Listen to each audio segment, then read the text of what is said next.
بسم اللہ الرحمن الرحیم۔ السلام علیکم۔ میری آپ سبھی سے التجا ہے کہ ایک مرتبہ درود ابراہیمی پڑھ لیجیے گا۔ بسم اللہ الرحمن الرحیم۔ اللہم صلی علی محمد وعلی آل محمد کما صلیت علی ابراہیم وعلی آل ابراہیم انک حمید مجید۔ اللہم بارک علی محمد وعلی آل محمد کما بارکت علی ابراہیم وعلی آل ابراہیم انک حمید مجید۔ بسم اللہ الرحمن الرحیم۔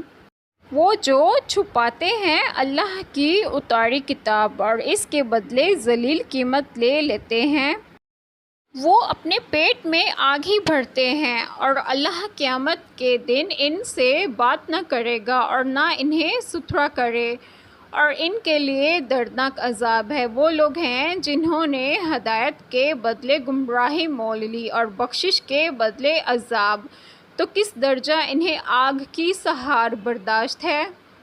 بسم اللہ الرحمن الرحیم۔ آج جو بات میں آپ لوگوں سے ڈسکس کروں گی وہ یہ ہے کہ شان نزول یہود کے علماء و رؤساء جو امید رکھتے تھے کہ نبی آخر الزماں آپ صلی اللہ علیہ وآلہ وسلم ان میں سے مبعوث ہوں گے، جب انہوں نے دیکھا کہ آپ صلی اللہ علیہ وآلہ وسلم دوسری قوم میں مبعوث فرمائے گئے تو انہیں اندیشہ ہوا کہ لوگ توریت و انجیل میں آپ صلی اللہ علیہ وآلہ وسلم کے اوصاف دیکھ کر آپ صلی اللہ علیہ وآلہ وسلم کی فرما برداری کی طرف جھک پڑیں گے، اور ان کے نذرانے، تحفے، تحائف، ہدیے سب بند ہو جائیں گی، حکومت جاتی رہے گی۔ اس خیال سے انہیں حسد پیدا ہوا، اور توریت و انجیل میں آپ صلی اللہ علیہ وآلہ وسلم کی نعت و صفت اور آپ صلی اللہ علیہ وآلہ وسلم کے وقت نبوت کا بیان تھا، اس کو چھپایا۔